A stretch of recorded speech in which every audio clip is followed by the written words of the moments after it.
আরো বিশিষ্টজনেরা সবাই উপস্থিত আছেন।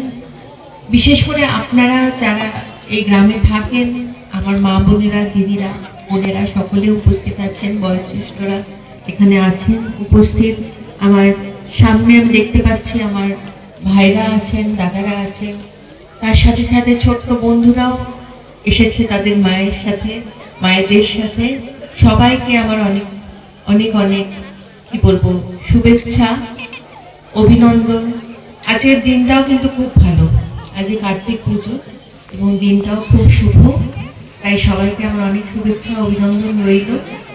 এবং আশা করব যে আপনাদের এতদিনের যে দাবি ছিল সেটা যে আমি পূরণ করতে পারছি আপনাদের এমপি হয়ে, তাতে আমার যে কি ভালো লাগছে সেটা আমি হয়তো আপনাদেরকে বলে বোঝাতে পারবো না।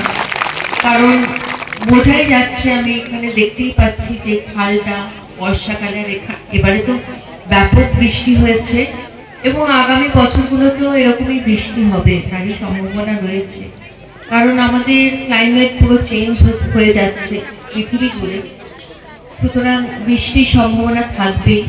তাই মানুষরা কষ্ট পাক সেটা যেমন আমাদের মাননীয় মুখ্যমন্ত্রী মমতা বন্দ্যোপাধ্যায়ও চান না, ঠিক সেরকমই আমিও চাই না যে আমার এলাকার মানুষরা কষ্টে থাকুক। আমি প্রথমেই জিজ্ঞেস করছিলাম ইঞ্জিনিয়ার সাহেবকে যে লম্বা তো 50 ফুট আমরা জানি, চওড়ায় কতটা হবে? উনি বলছেন 8 থেকে 10 ফুট ইজিলি হবে, 10 ফুটের। আমার মেন যেটা সবসময় মাথায় থাকে যে অ্যাম্বুলেন্স যাতে যাতায়াত করতে পারে, কারণ অনেক সময় অনেকে অসুস্থ হয়ে পড়লে দেখা যায় যে অ্যাম্বুলেন্স আসতে পারছে না বা গাড়ি নিয়ে যেতে পারছে না পেশেন্টকে। সেই জন্যই সেটাই আমি বিডিও সাহেবকে জিজ্ঞেস করছিলাম যে আশা করি একটা অ্যাম্বুলেন্স যাতায়াত করার মতো যেন ব্রিজটা হয়, এবং সেটাই হবে। বাকি বর্ষাকালে অবশ্যই আপনারা এতে উপকৃত হবেন, আপনাদের যাতায়াত করতে সুবিধা হবে, ছেলে মেয়েদের স্কুল কলেজ যেতে সুবিধা হবে। তাই সবাই এই ব্রিজটাকে যত্ন করে একটু রাখতেও হবে।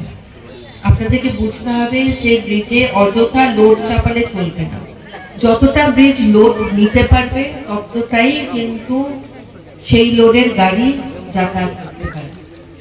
আর যদি এক্সেস লোডওয়ালা গাড়ি এই ব্রিজের উপর দিয়ে যাতায়াত করে, যেটা পারমিটেবল নয়, পারমিসিবল নয়, তাহলে কিন্তু ব্রিজ ভাঙতে শুরু করবে, আবার যেই বেশি হবে।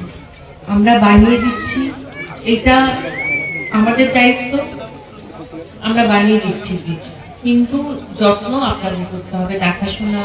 যে এই যে যেটা বললাম, বিশেষ করে ভারী গাড়ি যাতে আপ ডাউন না করে বেশি, সেটাও আপনাদের দেখতে হবে।